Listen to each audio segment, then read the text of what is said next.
கர்த்தராகிய இயேசு கிறிஸ்துவின் நாமத்தினாலே மகிமை டிவி நேயர்களே, உங்கள் அனைவரையும் அன்போடு கூட இந்த காருண்ய நேரம் நிகழ்ச்சிக்கு வாழ்த்துகிறேன், வரவேற்கிறேன். காருண்ய நேரம் நிகழ்ச்சி மூலமாக ஒவ்வொரு வாரமும் உங்களோடு கூட கர்த்தருடைய வார்த்தையை பகிர்ந்து கொள்ளும்படியாய் தேவன் எனக்கு பாராட்டின கிருபைக்காக தேவனை துதிக்கிறேன், ஸ்தோத்தரிக்கிறேன். இந்த நாளிலும் நாம் தியானிக்கும்படியாக கர்த்தர் கொடுத்திருக்கிற ஒரு அருமையான வார்த்தை, அவரிடத்தில் யாதொரு வேற்றுமையின் நிழலும் இல்லை. யாக்கோபு, அப்போஸ்தலனாகிய யாக்கோபு எழுதின பொதுவான நிருபம் முதல் அதிகாரத்தை எடுத்துக்கொள்ளுங்கள். முதல் அதிகாரம் 17வது வசனம்.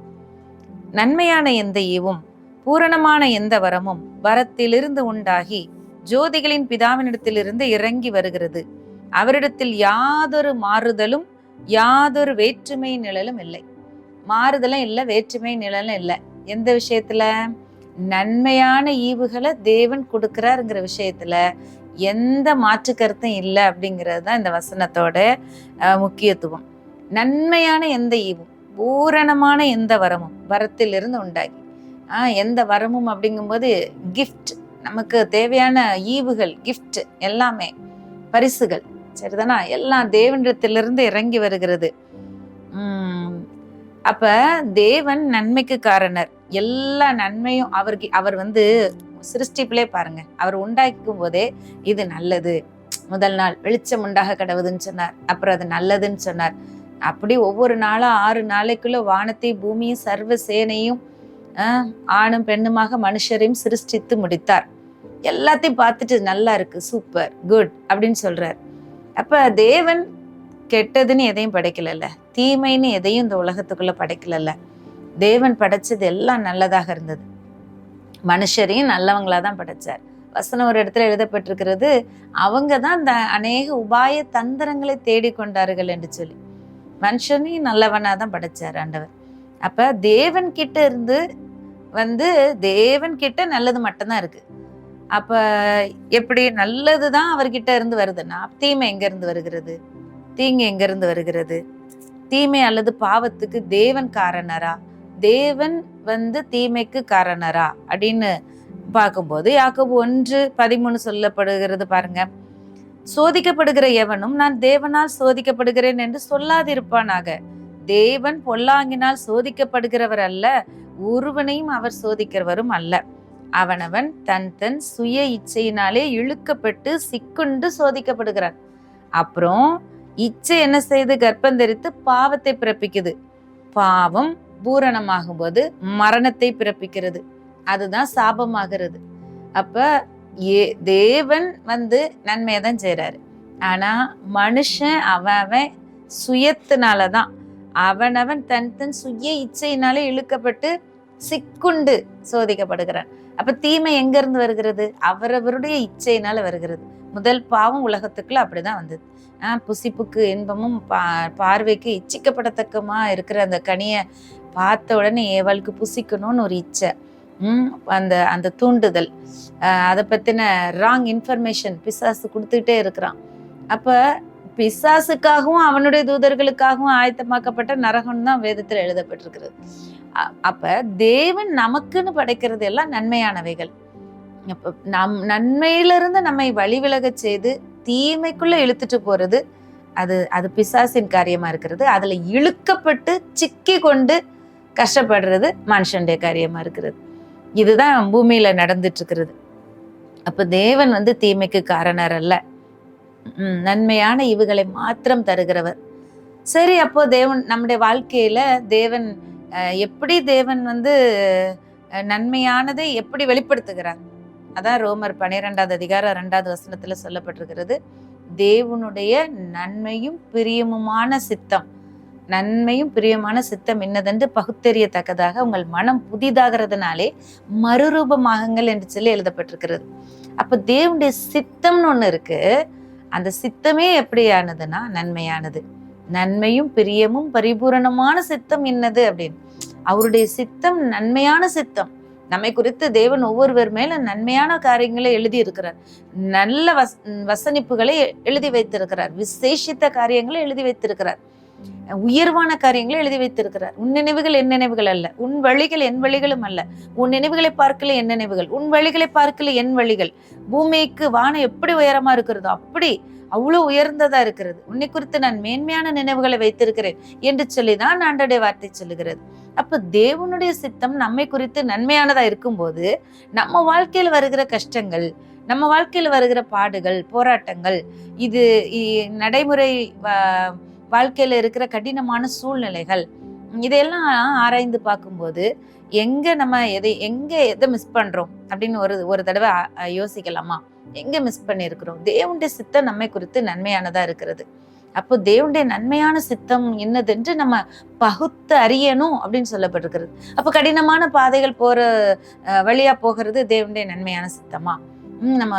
நம்ம கஷ்டப்படுகிறது தேவனுடைய நன்மையான சித்தமா அப்படின்னு சொன்னா, நமக்குள்ள இருக்கிற சுயம் இருக்கு பாருங்க, அது வேலை செஞ்சு தீமையை இழுக்கும் போது தேவன் அதுல இருந்து நம்மை காப்பாற்றி நித்திய நரகத்துக்கும் நித்திய அழிவுக்கும் நம்மை தப்பு வைக்கும்படி நமக்கு உதவி செய்து தீமை வந்தாலும் கூட அதை நம்மை உருவாக்குவதற்கு, நம்மை மோல்டு பண்ணுவதற்கு, நாம் கனிகளை கொடுக்கும்படியாய் நம்மை சுத்தம் பண்ணுவதற்கு அவர் எல்லாவற்றையும் தீமையை நன்மையாக மாற்றுகிற தேவனா இருக்கிறார். ஏதோ ஒரு காரியத்துல நம்ம கஷ்டப்படுறோம், நன்மைகள் தாமதப்படுது, ஏதோ விரும்பின ஆசீர்வாதம் கிடைக்காம திண்டாடிட்டு இருக்கிறோம், தவிக்கிறோம் அப்படின்னு சொன்னா அந்த இடத்துல தேவன் என்ன தெரியுமா சொல்றாரு? இரு, உனக்காக நான் வச்சிருக்கிறது எல்லாம் நன்மைதான். ஆனா இப்ப நான் நடத்திட்டு வர்ற பாதை இருக்குல்ல, இது உனக்கு என்னுடைய சித்தம், நன்மையான சித்தம். இதன் வழியா நீ கடந்து வரும்போது, உபத்திரவத்தின் குகையில நான் உன்னை தெரிந்து கொள்ளும் போது நான் உன்னை பிரகாசிக்க செய்கிறேன் சொல்ற ஆண்டவர். எங்க நான் உன்னை தெரிந்து கொண்டேனோ அந்த இடத்துல நான் உன்னை பிரகாசிக்க செய்கிற தேவனா இருக்கிறேன். பாருங்க, கர்த்தர் நம்மை பிரகாசிப்பிக்கிறவரா இருக்கிறார். அதனாலதான் பண்டிகை பலியை கொண்டு போய் பலிபீடத்தின் கொம்புகளில் கயிர்களால் கட்டுங்கள் என்று சொல்லப்பட்டிருக்கிறது. நம்மை தேவனோடு இணைத்து கொள்ளும் பொழுது தேவன் நம்மை பிரகாசிப்பிக்கிறவரா இருக்கிறார், பிரகாசிப்பிக்கிற தேவனா இருக்கிறார். இப்ப பாருங்க, பாடுகள் வழியா போறோம். சரி, நம்ம யோபுனாலே பாடுகள் அப்படிதானே, அப்படிதான் நம்ம யோசிப்போம். அவருடைய வாழ்க்கையெல்லாம் பாடுகள் நினைக்க. ஆக்சுவலா யோபு பாடுபட்டது வெறும் 6 மாசம்தான்றாங்க.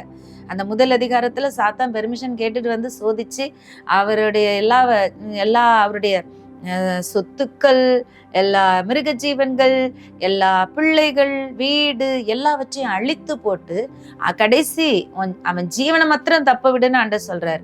சரீரத்தையும் தொட்டுட்டான். உடல்ல ஃபுல்லா பருக்கள், எங்கேயும் கேப் இல்லாத அளவுக்கு பருக்கள்னால கஷ்டப்படுறாரு. ஓட்டை எடுத்து சுரண்டிட்டு இருக்கிறார்.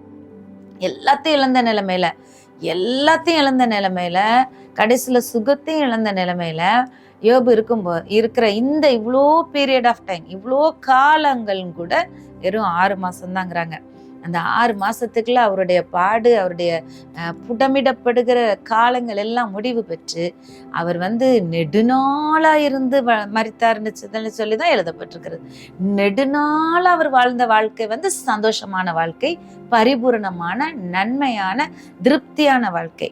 ஒருவேளை அவர் இப்படி கஷ்டப்படுகிற அந்த பாதைகளுக்குள் அவர் நடத்தும் போது அவர் சொல்றார், நான் என்னை புடமிட்ட பின்பு நான் பொன்னாக விளங்குவேன்.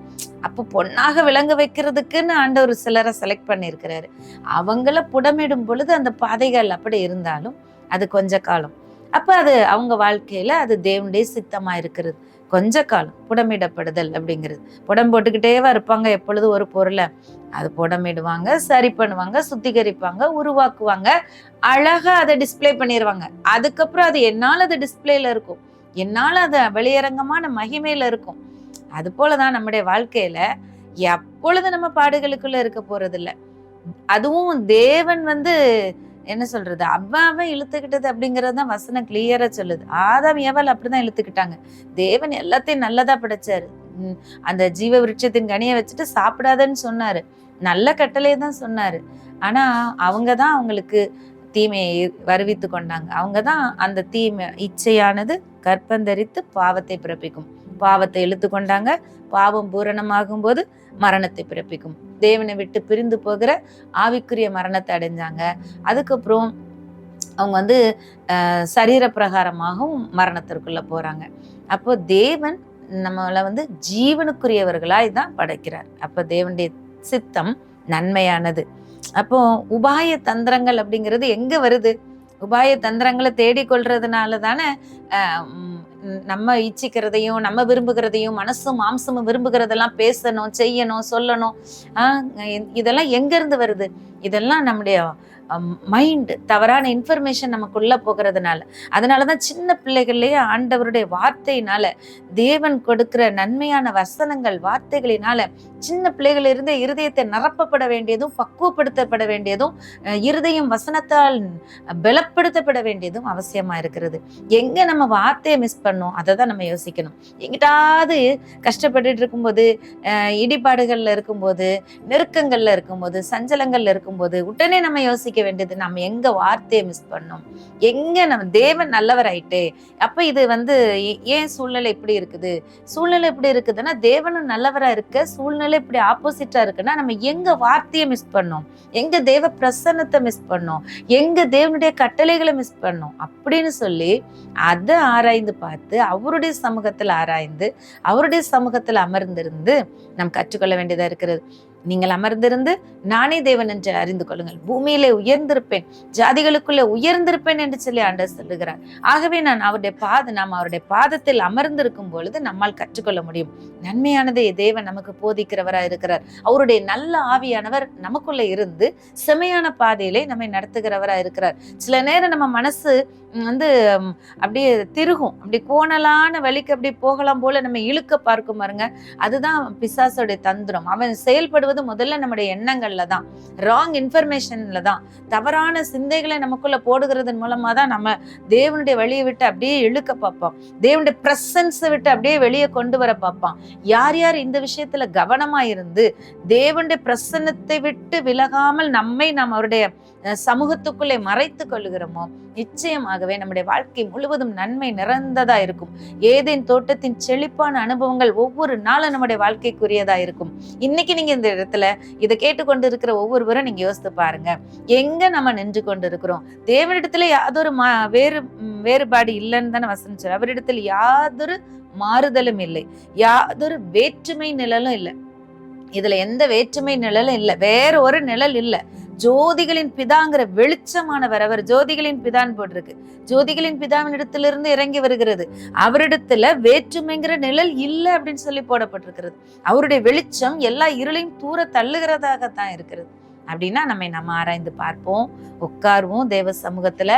எங்க ஆண்டவருடைய வார்த்தையை மிஸ் பண்ணோம், எங்க அவருடைய பிரசன்ஸை அவருடைய சமூகத்தை அவருடைய பிரசன்னத்தை நம்ம தவற விட்டோம் அப்படின்னு சொல்லி நம்ம ஆராய்ந்து பார்க்கும் பொழுது நன்மையை பெற்றுக்கொள்கிறவர்களாய், ஜீவனை பெற்றுக்கொள்கிறவர்களாய் நாம் ஓடுவோம். நாம் ஜெபிக்கலாம். அன்பின் பரலோக தகப்பனே, உம்மை துதிக்கிறோம், உம்மை ஸ்தோத்தரிக்கிறோம் அப்பா. இந்த நாளிலும் உடைய சமூகத்திலே அமர்ந்திருந்து தகப்பனே, நன்மையானவைகளையே நீர் தருகிறவர் என்று சொல்லி நாங்கள் பார்த்தோம் அப்பா. ஒருவேளை எங்களுடைய வாழ்க்கையில வருகிற சில மாறுபாடான காரியங்கள் உம்மிடத்துல எந்த மாறுபாடும் இல்லைன்னு சொல்லப்பட்டிருக்கிறதுனால அவரவர் சுயத்துல அது இருக்குது அப்படிங்கிறத நீங்க இன்னைக்கு அடிக்கோடிட்டு காட்டி கொடுக்கறதற்காய் நன்றி அப்பா. பிசாசின் தவறான ஆண்டவரே உபதேசங்களுக்கு, தவறான வார்த்தைகளுக்கு, தவறான அறிவுரை அல்லது தவறான இன்ஸ்ட்ரக்ஷன்ஸுக்கு செவி கொடுக்கறதுனால ஆண்டவரே நாங்க நிறைய இடத்துல தவறிடுறோம் ஆண்டவரே. அப்படி இருக்கும்போது ஆண்டவரே நிறைய விஷயங்கள்ல கஷ்டப்படுறோம். ஆனா அதுல இருந்து ஜோதிகளின் பிதாவாகிய தேவன் எங்களை காப்பாற்றி இருளை எல்லாம் வெளிச்சமாக்கி ஆண்டவரே எங்களை நீர் பிரகாசிப்பிக்கிற தேவனா இருக்கிறதற்காக எமக்கு ஸ்தோத்திரம். எங்களுடைய வாழ்க்கை பிரகாசிக்கும். எங்களுடைய தேவன் ஜோதிகளின் பிதாவா இருக்கிறீர். அதே போல எங்களுடைய வாழ்க்கையை நீ ஜோதியாய் மாற்றுவீர், வெளிச்சமாய் மாற்றுவீர் அப்பா. உமக்கு நன்றி. அநேகருக்கு ஆசீர்வாதமாய் மாற்றுவீர், பிரகாசிக்க செய்வீர் ஆண்டவரே. உடைய கரத்துல எங்களை தாழ்த்தி தந்துட்டோம். மகிமைப்படுங்க. இயேசுவின் நாமத்தில் ஜெபிக்கிறோம் நல்ல பிதாவே, ஆமென்.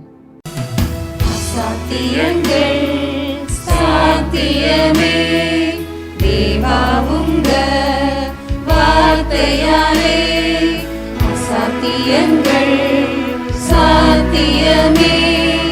தேவாவுங்க